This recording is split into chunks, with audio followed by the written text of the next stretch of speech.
So hey everyone, just before we start this video, this is a clip from the Leftist Mafia podcast, which is hosted by David, Mike, Matt, Lance, and Rebecca. And you might know all of these people from their various own channels. They were nice enough to invite me on probably a couple weeks ago by the time you're watching this. And we basically just talked about the UK election. And I don't know exactly when this is going up, but obviously before the election, so I hope it's relevant. And we just basically talk about the political landscape in Britain, various issues that have come up in the election, and a lot of you guys have been asking for this content, so there is going to be more coming up in the lead up to the election, but I hope you enjoy this for now. There's a UK election going on, and I was really hoping that Cav can fill us in because it seems like, and correct me if I'm wrong, the Tories are going to lose and Labour is going to win, but that's not really going to change much because Labour sucks ass. Am I correct in that assessment? The different situation than the rest of the world. Like every other election coming up.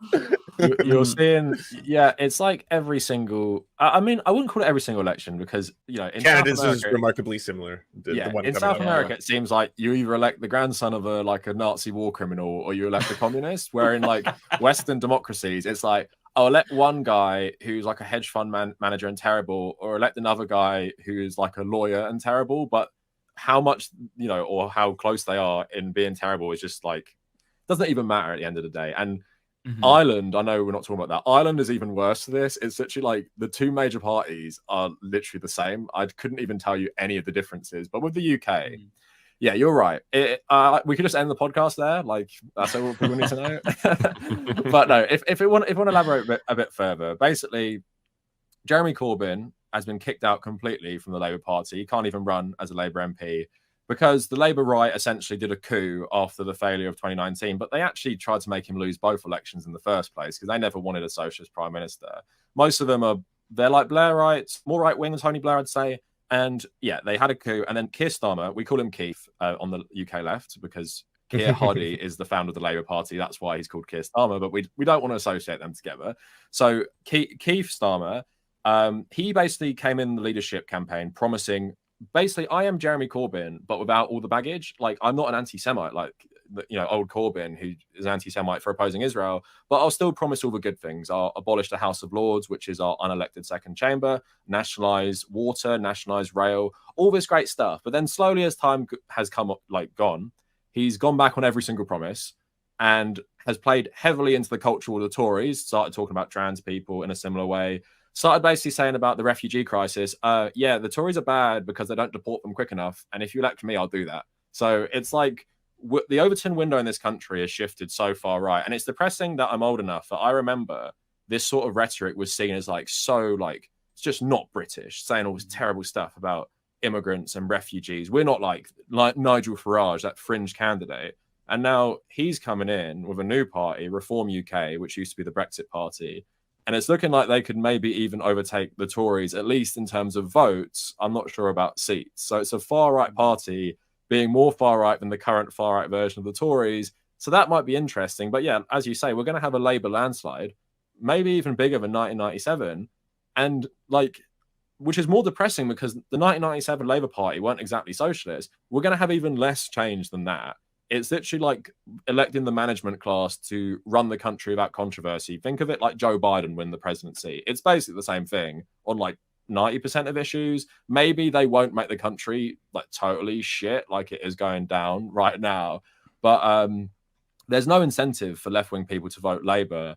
And because they're going to win, I would say unless your Labour MP is an actual socialist, just don't vote for the Labour Party and at least don't let them win as much as they think. And hopefully vote for different parties because, we do have a multi-party democracy, even though it does basically boil down to Labour versus the Tories, just kind of like the US majoritarian election. Yeah, but like Lance was saying, like most Western countries, it literally is an election between two shit options. One's just kind of worse, and that's it. It's really depressing and just shows you. And actually, the one thing I'll end that on is why it's so depressing is more than ever we need more radical policies. And Jeremy Corbyn promised that in 2017 and 2019, and was basically ridiculed for it. And obviously called an anti-Semite for his opposition of Israel. And then he just seems so vindicated now. But now the way the UK politics is working, Like, we're just voting for nothing. Like, nothing's going to get better, and that makes me want to consider my like future in the UK, like, overall. I'm curious, Cav, because my perception of the UK has always been that, like, when it comes to social issues, it's not that controversial. Like, gay rights and abortion has never reached the levels as they have in the United States of controversy. But when it comes to trans issues, it's a totally different story. Why do you think that is? And is it like basically J.K. Rowling's influence? Is that an oversimplification? Like, is it just like she's driving a lot of the cultural stuff right now? So I've seen Owen Jones talk about this. I think the perception of Turf Island is actually a bit wrong, because if you break it down by in terms of British acceptance of trans people, it's actually quite high. I think it's the majority actually accept, I think, at least self-ID. It's the other things like with sports and bathrooms, and it like fluctuates a bit. And if you look at the history of the UK and trans people, you might have seen this going viral on Twitter. There's certain like newspaper articles, even TV shows, like soap operas. We've had trans characters because back in the day, before it became like a moral panic, it was more accepted as just like, you know, maybe like a one-off in that community. Like we don't really care, and that's the British way. Most people don't care about other people's business, right? We're not like people who would really police everyone. I think it's very British to not get involved with stuff like. And I think with the trans stuff specifically, like you touched on a good point. Like, why not gay people? Why is it just trans people? Because the UK is a very secular country. If you start banging on about Christianity in politics, most people think you're a weirdo. Like I was raised Catholic and in a Catholic school, and that's like a religious minority in England specifically. And it's like, even if I came out and started saying shit, like people think I'm weird. But with trans people, I think it's just like I wouldn't say J.K. Rowling, because I think most people don't care about J.K. Rowling. And I know that seems like a bit of a shock because of Twitter. In this discussion, you don't hear much talk about J.K. Rowling. It's mainly like a Tory culture war. And just like the US, it's just stealing from the 1980s and 90s culture war about, you know, gay rights and stuff. Bathrooms, children, changing rooms, you know, trans people must just, you know, be sexual predators. But I think what British people do love, just like Americans, is just fear-mongering about threats to children.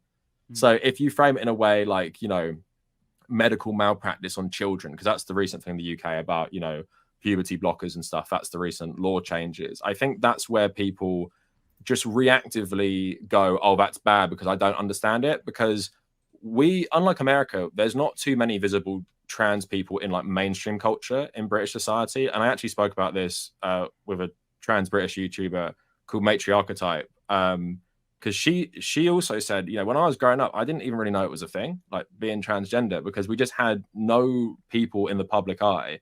So I think for British people, even more than Americans, we just don't we don't understand it. Not talking about myself, of course, but then when we have this moral panic, people just instinctively go to, oh, you know, it must be a bad thing. So I think the perception of Turf Island in terms of all of us being rabidly hateful of trans people, I think that's a bit wrong. But I do think British people can be easily swayed on very specific issues. So puberty blockers and bathrooms or something like that. Because the sport thing, like, I don't even hear that come up here, because I guess we just don't prioritize high school sports as much. So you're not going to hear that in the conversation from Rishi Sunak. But it is pathetic, because him saying that, you know, he doesn't even believe it when he says the Tories know what a woman is. It feels so like alien to the culture. It's Can I ask about the conscription? Like, how was was that just like a last minute? Like, he doesn't care. He's fine with like firebombing his career, or because like that can't be popular in any way, shape, or form. It's so desperate. You'll never find like a least nationalistic like group than English people. Like everyone, the only patriotism in this country is everyone agreeing it's shit. Like that's the only thing we'll all agree on and be proud of. Or like. Maybe like football, potentially. But yeah, the conscription thing is a joke, because on one hand, the army don't want a bunch of random British people signing up, because why would you want loads of people who really don't want to be in it, be in your military? Like we don't have that national service. If you're in the army, no one's thanking you. It's a desperate attempt, like last gasp, desperate attempt to be like, we're the party of patriotism and whatever bollocks, like with you know, knowing what a woman is. And it's not serious as well. Like, I don't know if you've been following the Rwanda like deportation plan. It's the same thing. It was never going to happen. They were basically threatening all refugees who come in the UK. If you come here illegally, we're going to deport you to Rwanda. And they signed a big deal with the Rwandan government, like really corrupt government, which is in bed with the UK government. And there has never been a flight going to Rwanda because it's just a publicity stunt for the election. Same with, national service, and it just causes a big debate. And it's just to appeal, like, who would that appeal to in America or Canada? Yeah, like baby boomers probably. You think, the young people are so ungrateful and don't know what a real job is or real service is. So yeah, it's just because they know they're going to lose, as Mike said, they know they're going to lose. So I think it's just like damage limitation and maybe getting Tory heartlands to like shore up your seats and older white people maybe.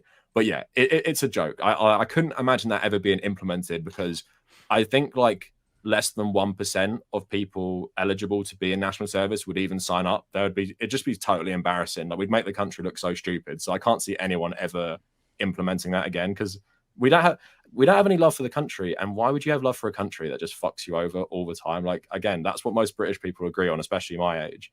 We just hate the government. So we're not going to go die in a foreign war for this government that, makes our lives worse, basically. What's driving the unpopularity of the Tories? Like, why is it so clear that they're going to lose even before they announced, a lot of these unpopular things? Like, why do people hate them so much? So it's crazy because obviously Boris Johnson got such a massive election victory.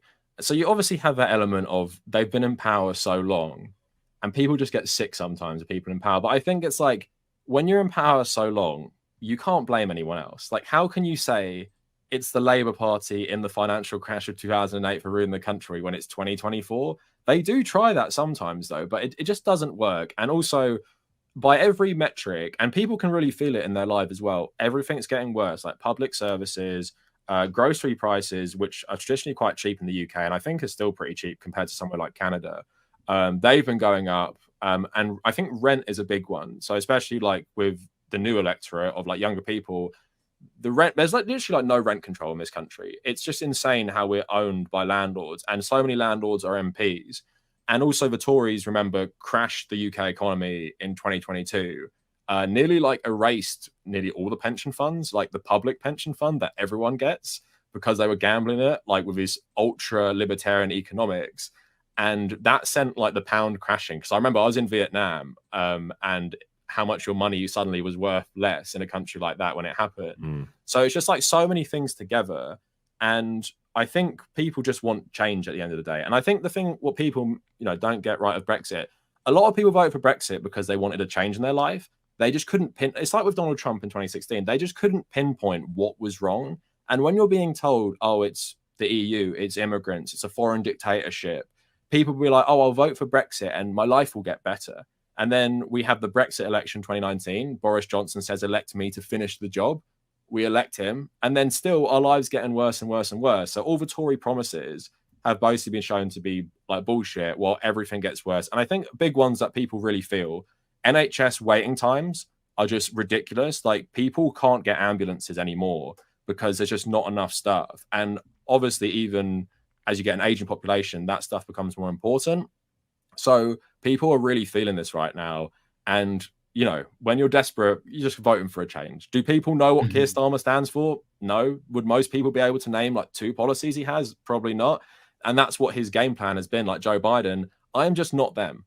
It doesn't matter what I stand for. I'm just not them. So everyone's going to vote for them because they're just not the Tories. And that's the strategy. I don't know what you guys would think. Let me know. Do you think in 2020 that was the right strategy for Joe Biden to just be like, I am not Trump, but I won't promise anything big or any reform? I know it's obviously in hindsight you can see like I don't think it was simply that. Like I think that was obviously a key part of it, but I don't think that was the only part of it, right? Like there was a lot of promises that he made that he didn't follow through, like student loan forgiveness, for example. But like there was a lot of day one things that he reversed just because they were put in through executive order, and so you can reverse them. Yeah, for me, I think that with Joe Biden, the biggest thing was COVID.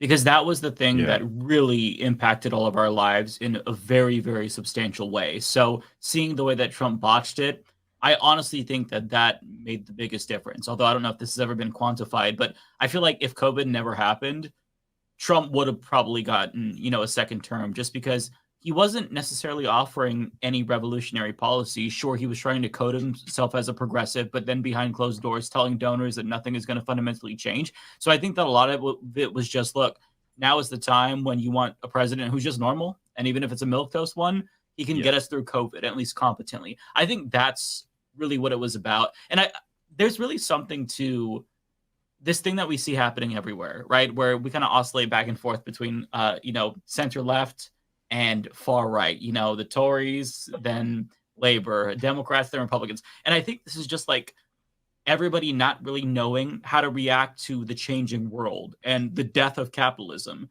And so we're scrambling. And, what you said about people just voting for Brexit, so true, right? Like we did the same thing here. Well, I didn't, but, Americans voted for Donald Trump because it's like, well, I know that the establishment isn't working for me. So I'm going to go with the anti-establishment candidate, even though, Donald Trump, he's a wealthy person.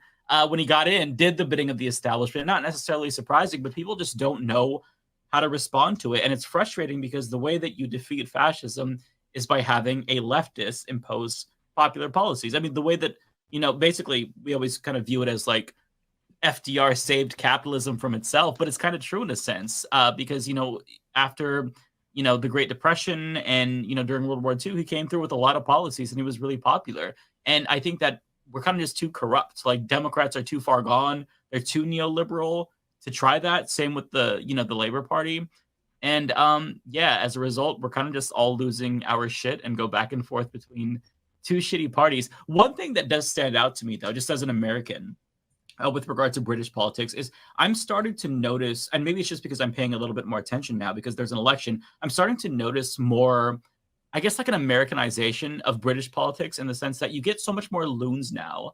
Like Suella Braverman. I mean, she's kind of a Marjorie Taylor Greene type fascist in the UK. And I know she's no longer part of the, the Tories, but what is the general response to those kinds of like politicians in the UK? Because I just feel like I never would have expected that from the UK. And maybe it's because I have this stereotype of like, British people just being proper and respectful. And so to see somebody like Suella Braverman, even though she's not saying it like Marjorie Greene, but she's saying incredibly xenophobic and racist shit. I just feel like it's shocking to me. And I'm sure that there was always a demand for that in the UK, of course, because it's not like xenophobia is new. But what has the general consensus been, just like in your social circles and whatnot, to that kind of politics? In terms of just general society, I think the Americanization and the xenophobia, I actually don't think they go hand in hand. The Braverman one is interesting. So if people don't know, we had two South Asian Home Secretaries. The first one was called Priti Patel, and she was pretty extreme. And then Suella Braverman succeeded her and was way more extreme. And basically, they seem to get a pass for being super racist against like a racialized stereotype of a Muslim because they are, in fact, like ethnic minorities as well. So some of the stuff they've said, if a white politician said it, they would be called racist, right? But for some reason, the Tories love to do this. We have a gay MP saying this. We have a trans MP saying this. We have ethnic minorities saying stuff bad about other minorities. You can't call them racist because they are minorities. So that's the weird thing they're doing, which I don't think is very American, because you do get that in America, but it doesn't feel authentic when someone like, who was that football player who ran for Senate? Herschel Walker. Herschel Walker, yeah. Or even like Caitlyn Jenner. Insurrection's about the people. Yeah, and it's just like in the UK, there is actually quite a lot of support in various ethnic communities for like the Tory government, and that's why you see a very diverse front bench, and they'll throw it in the Labour's face because it's mainly white on the Labour side. They're like, look at us, the most diverse cabinet in Britain, run by an Indian guy. Like we're so progressive and so British, like British. So identity politics. It literally is weaponization. That's why I made a video about woke fascism recently, in terms of like the weaponization of identity politics to do fascism is like a thing that is very British as well. And it's just like the Americanization, I think, is more for like the trans rights stuff. Because like you're saying, xenophobia, racism, that's as British as like, the establishment of the country have always been a bunch of racists. So like it's hard, but I get what you're saying. I think the insanity of British politics has gotten worse, and I think that's a knock-on effect from Donald Trump. And obviously Nigel Farage said he wasn't going to run so he could go campaign for Trump, and now he is running. So you have that link there, and I predict he's actually going to be the next prime minister after Keith gets in, because I think he'll actually run for the leadership of the Tory party. That's horrifying. I think he will be, if reform don't keep surging, I think he will one day be the Tory leader. And I think that's the Americanization in terms of like the real blatant nationalism, which usually is something you associate more with American politics. I think that nationalism is something that I would say is an offshoot from America, because Britain is not a patriotic country traditionally, but you do now have these parties, and even the Labour Party. When Keith makes a speech, he has like 4 Union Jacks behind him. And I'm just like, because you think everyone is a fucking idiot in this country that they only vote based on how many flags they see. Because that's the one from the Labour Party. They also really look down on working class people now. So they think, oh, I'm just going to throw a flag up there and you'll vote for me because I'm a patriot. But that's the way it's going. And that's the sad thing about UK politics, is the Overton window has definitely shifted, where you can understand it now more in an American way, which I would never say before. You could never say the Tories and the Labour Party in the past were like Republicans and Democrats, where now I could say you could easily make that comparison, because that essentially is what they are. Maybe not as far right, of course, but you're basically working with the same framework there.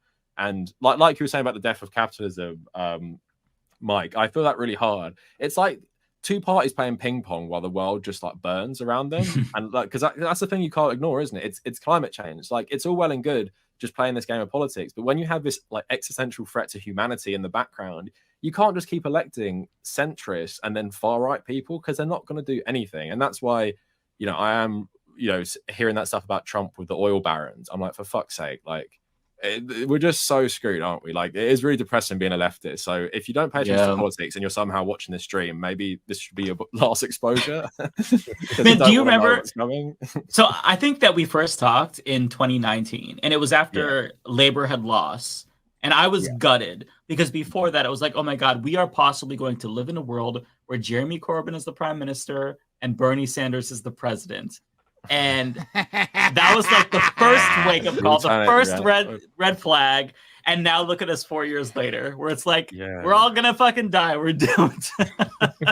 I know, and it's like you're saying, it's depressing, because when Bernie lost in 2016, you felt like there was still some hope, but then when he conceded in 2020, I'm like who else is there? And with Corbyn, it's like what they've done as well. They've purged all the leftists from the Labour Party. I don't know if you've seen in this recently on Twitter. They've literally been kicking people out for like alleged anti-Semitism again. I can't even believe this is still working, by the way. Like, they're still calling people anti-Semites for criticizing Israel and kicking them out of the party, including like obviously a lot of anti-Zionist Jews as well, while allowing Tory MPs to switch to the Labour Party. So we live in a world now where there are multiple Tory MPs who've switched affiliation. So they're now sitting Labour MPs in Parliament, and they've kicked Jeremy Corbyn out of the party, and he can't run as a Labour MP. So these far-right Tories are now sitting as Labour MPs. Corbyn can't run as one. And that's like the state of UK politics right now. And I'm gassed into thinking that Jeremy Corbyn is the racist one, not the racist Tories who switch parties suddenly because they jump ship knowing what's happening. Didn't Boris Johnson write a book where he like spreads an anti-Semitic conspiracy theory in that book about how Jewish people control the media, and that just like he got a pass? No one talked about that. Like, half the people I talked to don't even know that. And like, meanwhile, Jeremy Corbyn is a rabid anti-Semite. And I was with the other guys doing the thing, the racism. Well, that's the thing with Canada, England, and America. It's like, everyone who actually is an anti-Semite is actually not one because they support Israel. So we're talking about Suella Braverman. She's been banging on about cultural Marxism for years.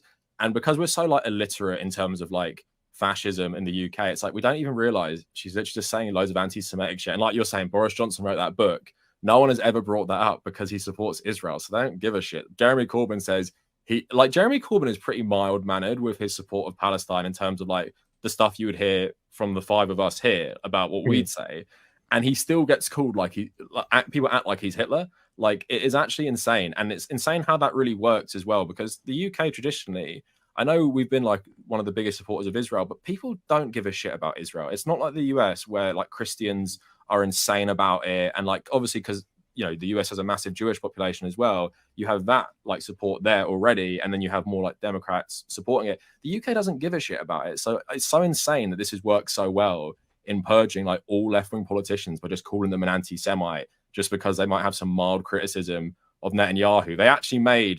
Keith made a Labour MP apologise just before the genocide started because she called Netanyahu a fascist. She had to stand up in Parliament and say sorry. Wow. Because they said it was anti-Semitic. I cannot apologize for that. I'd be like, fuck it, I'm out. Yeah, I guess my career's over in I'm politics. not apologizing. Yeah. And she was, of course, she was a socialist, and that's why they essentially like they get off on humiliating socialists. But they're really like fucking. I'm a bit annoyed now looking back. I wish the socialists purged all the Blairites because they got called Stalinist anyway. So just do it. But we're too nice, aren't we? Like all of us, we feel too bad. I don't want to ruin someone's career. I don't want to ruin someone's like family life or some shit. We also I think we have more hope in people. Like we hope people can learn and be better. And no, they're just pieces of shit. And we should realize that a lot sooner. And that's something, Mike, you're talking about like radicalizing. If you would say to me like in 2016 or 17, oh, like purge all the non-socialist members of the Labour Party, I'd be like, no, you can't do that. But then now it's like, yeah, I would definitely do that. Like if that ever happened again, I'd get rid of all of them. Like for no reason. I wouldn't even have to charge them with something fake, like, oh, they're anti-Semites. I'd be like, because you're terrible people, we're just changing the party now. But that's why the one thing I will say, the hopeful situation, like South America is really interesting to me. And I get happy because like at least the left have some success there.